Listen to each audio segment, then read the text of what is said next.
Bienvenue dans l'univers de la gestion avec Inseco. Bienvenue à ce webinaire consacré au sujet de la dématérialisation, ce matin encore. Et nous allons nous consacrer aujourd'hui aux enjeux de la paye et des ressources humaines à travers la dématérialisation, notamment avec Sedge, mais aussi avec un autre produit que nous allons avoir le plaisir de vous présenter dans quelques instants. Je suis Nicolas Gorski et je suis ravi de vous retrouver pour ce rendez-vous dont vous avez maintenant peut-être l'habitude, ces webinaires de 11h30 à 11h50, 20 minutes, webinaire Agir et comprendre pour vous présenter quelques produits, quelques spécificités des solutions que nous déployons chez nos clients pour vous accompagner bien sûr dans le développement de votre activité, vous informer, vous former et vous permettre de faire des choix et d'agir dans l'implantation de solutions de avec efficacité. J'ai le plaisir d'accueillir Florian Olivier qui va nous parler de ces solutions dans quelques instants. Bonjour Florian. Bonjour Nicolas, bonjour à tous. Florian, est-ce que vous m'entendez? Oui, tu m'entends Nicolas? Allô, allô? Alors, oui, bonjour Florian. Oui, bonjour Nicolas, bonjour à tous. Bonjour, super, merci Florian de nous avoir rejoints. Ce matin, Florian a mis de côté Jean-Philippe Omer qui nous a accompagnés depuis le début sur cette série de webinaires parce que chez Inseco, nous avons des consultants qui sont extrêmement pointus, j'ai envie de dire, et surtout spécialistes de leurs produits. Et c'est pour ça que c'est Florian qui va nous parler de paye et de RH ce matin. Alors pourquoi nous nous retrouvons aujourd'hui sur ces enjeux de la dématérialisation et plutôt sur la paye et le RH? Eh bien, au mois de juillet, nous avions démarré cette série de webinaires avec une approche plutôt globale sur la dématérialisation et nous avions promis à partir de septembre de revenir sur des thèmes précis. Eh bien, c'est aujourd'hui le cinquième et dernier webinaire après avoir parlé de facturation, des usages commerciaux, de la comptabilité la semaine dernière et aussi des usages bureautiques, par exemple, notamment avec la signature électronique. Ce matin, nous allons nous consacrer à la paye et aux solutions RH dans quelques instants. Alors, vous en avez peut-être l'habitude. Sur la droite de votre écran, souvent une petite fenêtre avec une petite flèche orange qui vous permet de déployer un panneau dans lequel vous avez l'opportunité de nous poser des questions et de les rédiger au fur et à mesure pour que nous puissions y répondre à la fin du webinaire, évidemment. Tous les micros sont coupés. Ça, c'est une, comment dire, c'est pour des raisons de confort pour tout le monde, évidemment, pour ce webinaire. Alors, webinaire, comprendre et agir, automatiser vos processus administratifs et RH. Régulièrement, nous sommes sollicités chez Inseco pour des questions autour de la paye et des ressources humaines.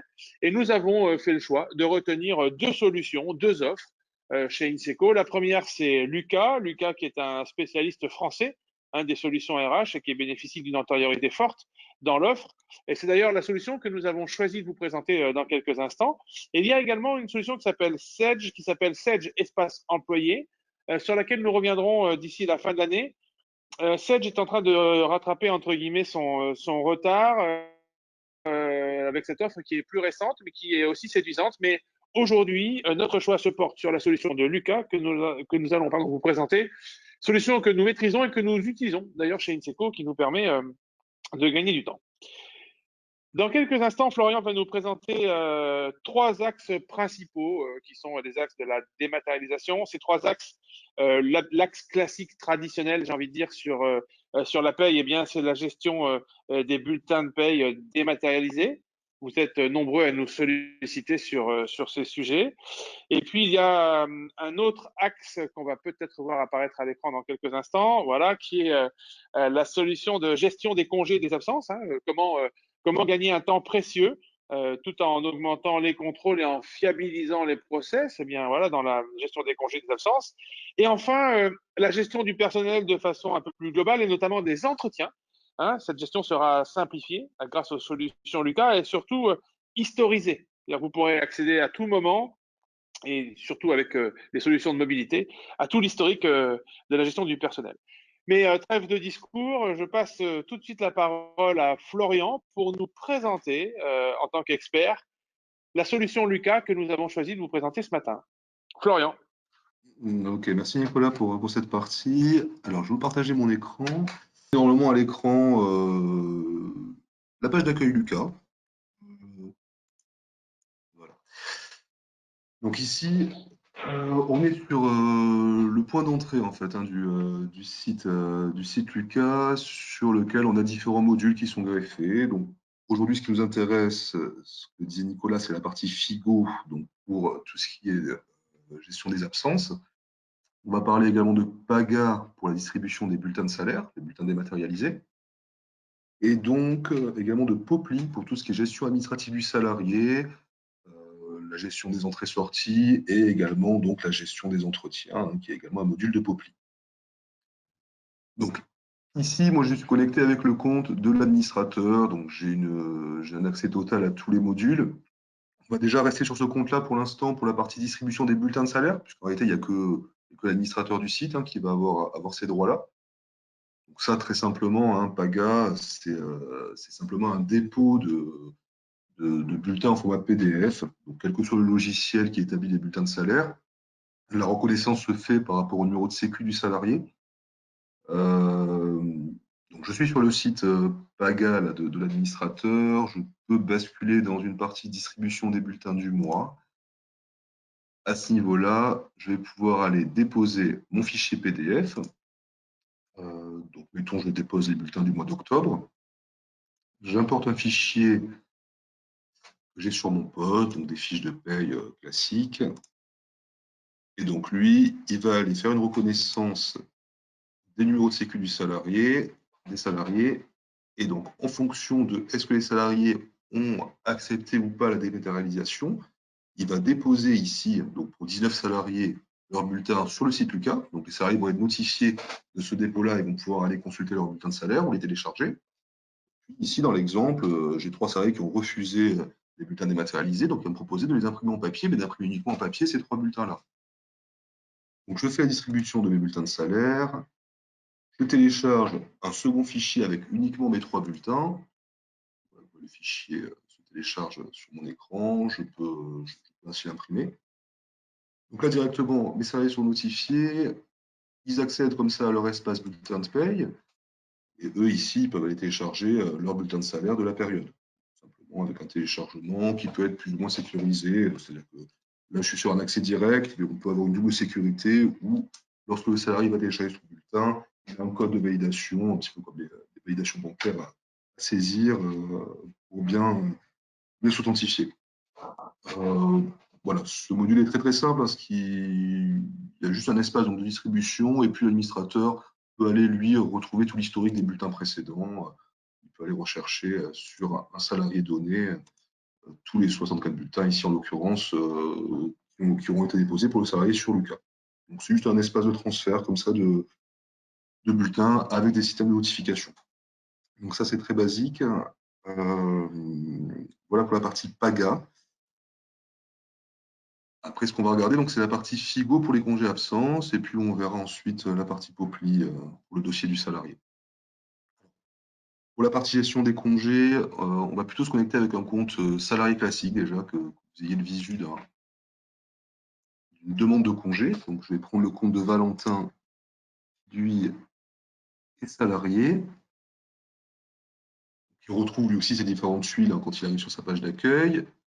Et donc là, il va, en l'occurrence, dans Figo pour faire une demande de congé. Alors, il y va ici par le site web, hein, mais ça existe aussi en application mobile. Hein. Faire ça depuis le téléphone aussi.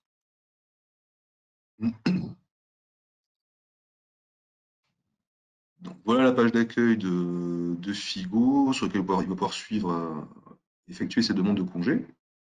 Bon, simplement ici, on a le planning. Sur le planning, on peut demander à visualiser, par exemple, les périodes de vacances scolaires, d'aider un peu sur la pose de congé. Il peut y avoir une petite politique de congé de l'entreprise qui est personnalisable, hein, des congés conventionnels, des choses comme ça. Et puis surtout, ici, il voit ses compteurs de congés disponibles. Donc ici, Valentin, il a des heures de récupération, il a des RTT, puis il a des congés qui n'ont pas été soldés, hein, ceux du 19, donc il y a pas mal de compteurs actifs ici. Ce qui est intéressant ici, c'est qu'il peut voir le solde de congés disponible qu'il aura au moment où il va poser ses congés. Donc là, par exemple, sur 19-20, il lui reste pour l'instant 11 jours de congés payés à fin octobre, à la fin du mois. Là. Et s'il veut poser ses congés de Noël, donc si je pars sur mes congés, c'est pas malin, là voilà, il lui reste 10 jours 42 sur 20-21. Si je pars à fin décembre, on voit qu'en fait, le compteur disponible sera plus élevé parce qu'on peut se projeter sur les congés qu'il va acquérir à ce moment-là. Après, les règles de pause de congé sont personnalisables, hein, si on autorise ou pas les congés anticipés. Enfin, on définit un petit peu ce qu'on veut en fonction de l'entreprise. L'idée, c'est que le salarié il va faire une demande de congé. Donc, par exemple, sur décembre, là, il va prendre une semaine, donc du 21 au 24.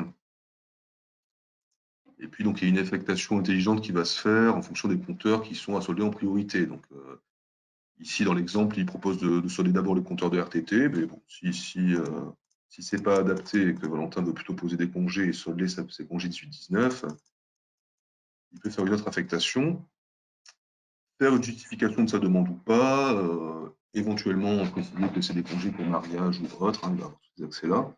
Et puis, il peut envoyer sa demande de congé qui va rentrer dans un workflow de validation et pour laquelle voilà, Marie Bragoulet, donc son manager, va devoir valider cette demande-là. En tant que salarié, le seul accès qu'on a, c'est-à-dire qu'on peut juste faire des demandes, éventuellement voir ici le planning de son équipe, pour pouvoir poser des congés peut-être en fonction des autres. Là, je vois que voilà, Brigitte est en congé sur cette période-là. Là, sur Valentin, il y a une demande de congé que je viens de faire ici qui est assurée, donc qui n'est pas encore validée, hein, sur la période où la personne d'autre a pris de congé ici.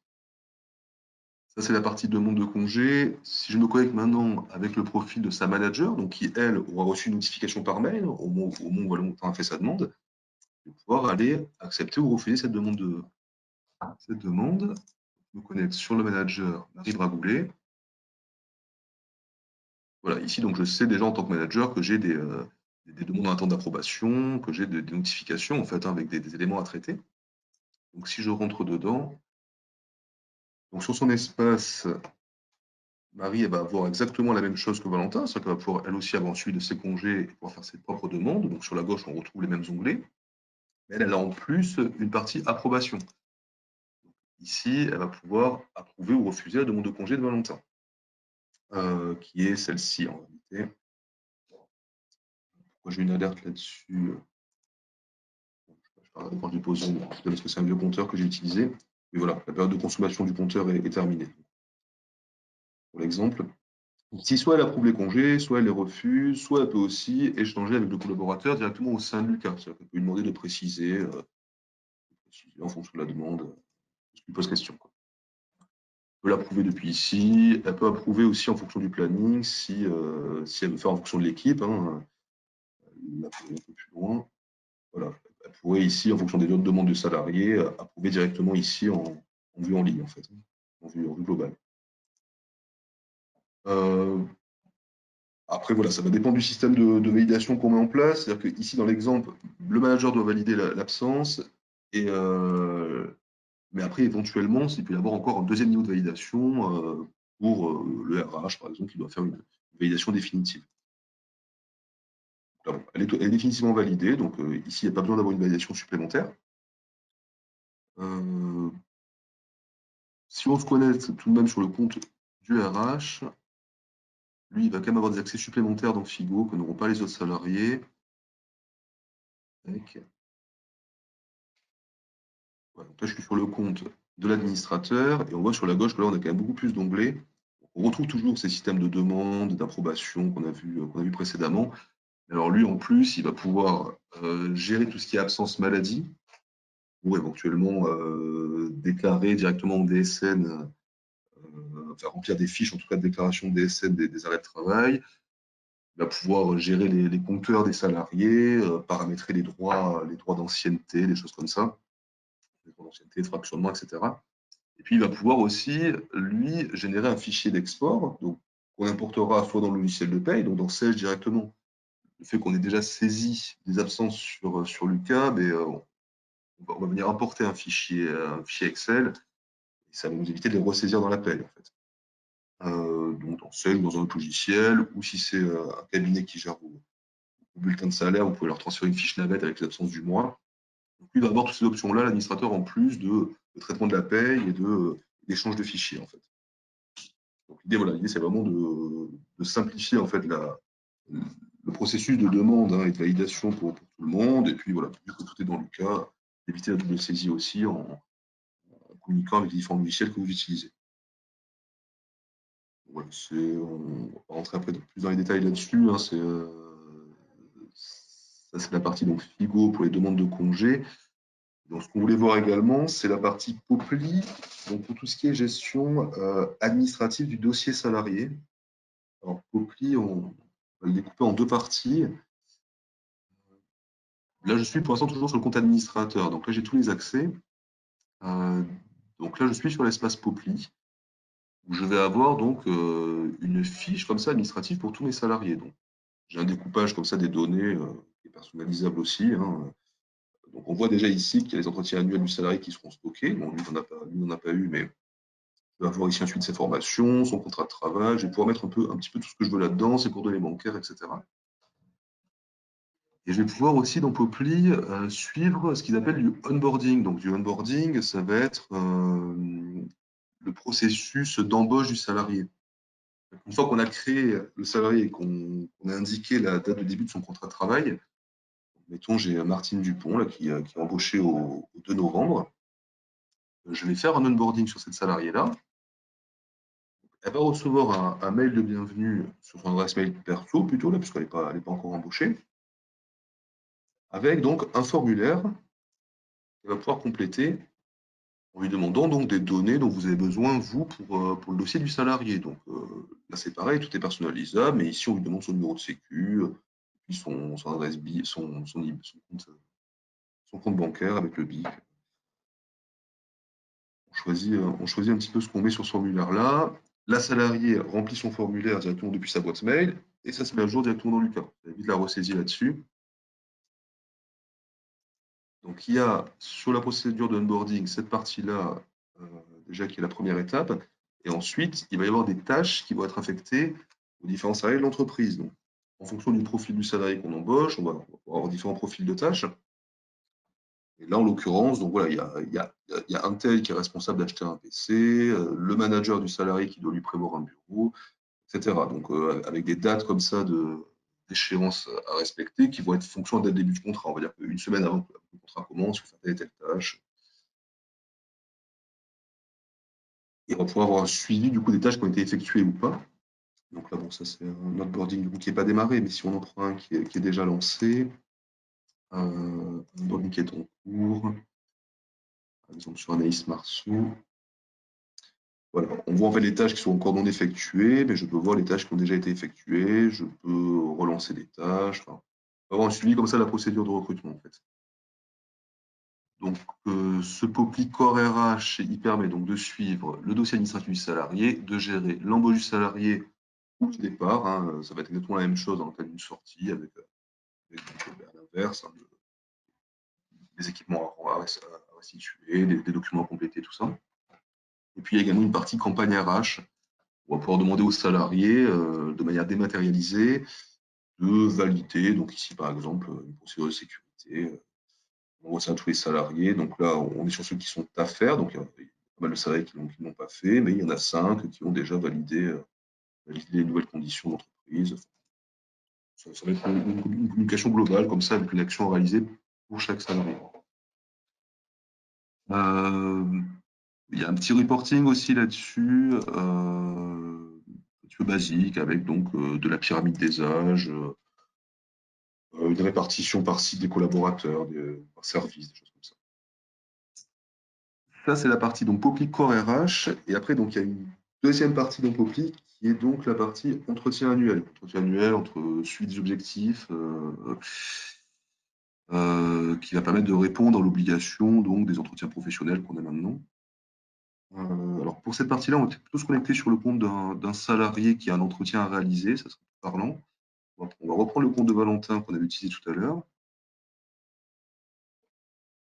Et donc sur le compte de Valentin, on va avoir voilà, un entretien à réaliser dans Popli, entretien objectif ici. Donc, il a le salarié deux parties. Donc il a une partie suite ses objectifs annuels, parce que là on a défini, hein, et suivi de ses entretiens. Donc il voit qu'il a un entretien annuel à réaliser pour 19-20. Il pourra avoir plusieurs entretiens à la fois, hein, selon son entreprise. Et donc l'entretien sera à faire avec son manager, donc toujours Marie Bragoulet. Donc le salarié va préparer son entretien de son côté. Le manager, Marie, va pouvoir également préparer l'entretien de Valentin. Et après, il va y avoir une étape de réalisation de l'entretien à tous les deux, où chacun va donc, ils vont compléter ensemble l'entretien annuel, et chacun va venir approuver l'entretien sur le site directement. Après, cet entretien est totalement personnalisable, hein. C'est-à-dire que là, voilà, on a un formulaire comme ça qui est standard ici sur l'exemple, avec donc des champs où on va devoir taper des réponses, des champs avec des systèmes de notation.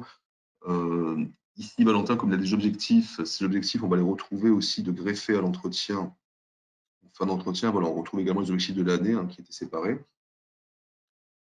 Tout ça, voilà, c'est personnalisable. L'idée, c'est vraiment d'avoir un espace dématérialisé à la gestion des entretiens, avec un process comme ça, toujours avec un workflow de étapes de préparation, remplissage, validation.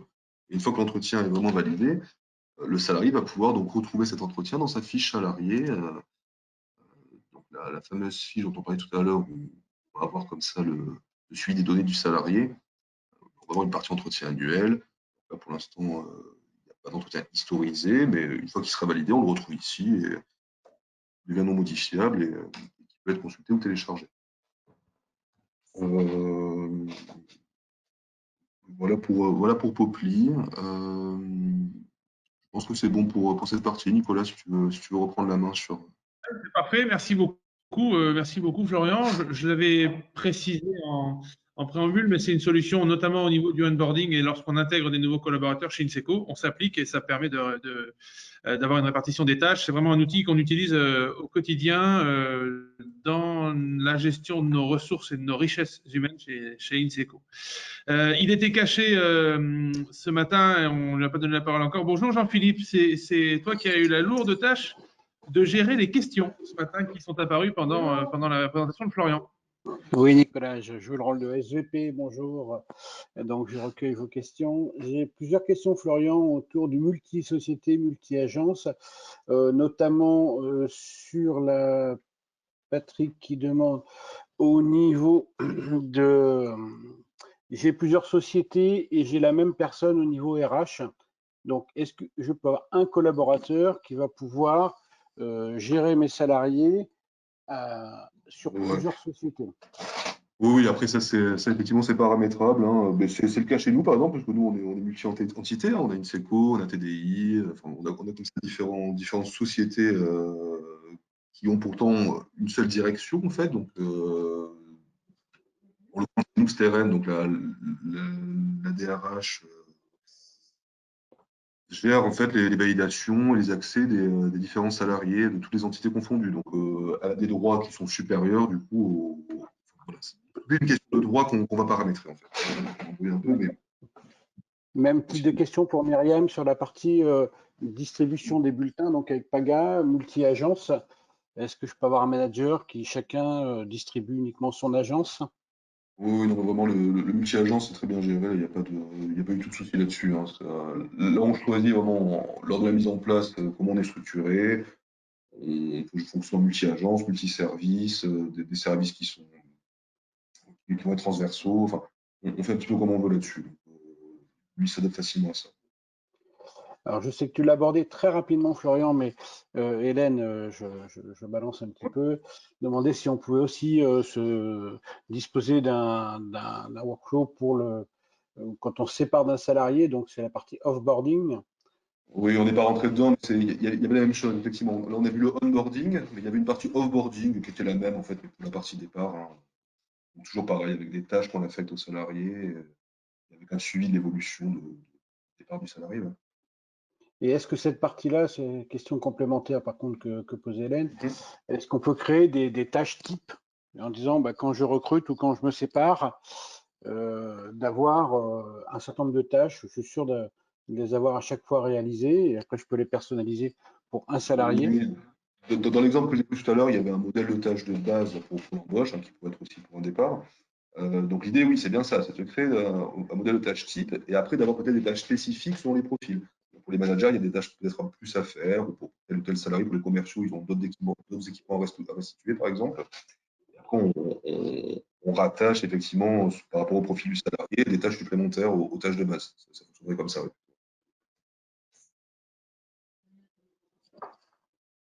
Parfait, messieurs, merci beaucoup. Merci Jean-Philippe d'avoir fait le SVP ce matin. Merci Florian pour la démonstration. C'est l'objectif de ces webinaires, comprendre et agir, évidemment, est de vous permettre de découvrir des solutions en quelques minutes. C'est pour ça que nous pouvons que vous proposer et vous inciter à prendre contact avec votre correspondant INSECO le plus proche de chez vous. INSECO appartient depuis quelques mois maintenant au groupe Altior, au même titre que les marques Essentia, TDI Service et Teamway, qui ont été citées notamment par Florian tout à l'heure. Et vous avez à l'écran notre implantation régionale qui nous permet d'être toujours au plus près de nos clients et de vous accompagner au quotidien en étant, comme je le disais, très proche de vous dans l'implantation de ces solutions de gestion qui vous permettront effectivement d'optimiser votre quotidien et les performances de votre entreprise. Merci à toutes et à tous pour votre présence. Ce webinaire sera, comme tous les précédents, disponible en replay sur la chaîne YouTube d'INSECO. Vous pourrez donc découvrir les sujets que nous avons dont nous avons parlé ce matin, notamment, je pense aux solutions DocuSign pour la signature électronique, peut-être DocuWare pour la gestion de documents, encore la solution e-signature de SED, par exemple, qui pourrait vous permettre en quelques minutes de solution. Mais toute notre équipe reste évidemment à votre entière disposition pour vous accompagner. Et nous vous souhaitons à toutes et à tous une excellente fin de journée. Merci Florian, merci Jean-Philippe pour votre participation et à très bientôt.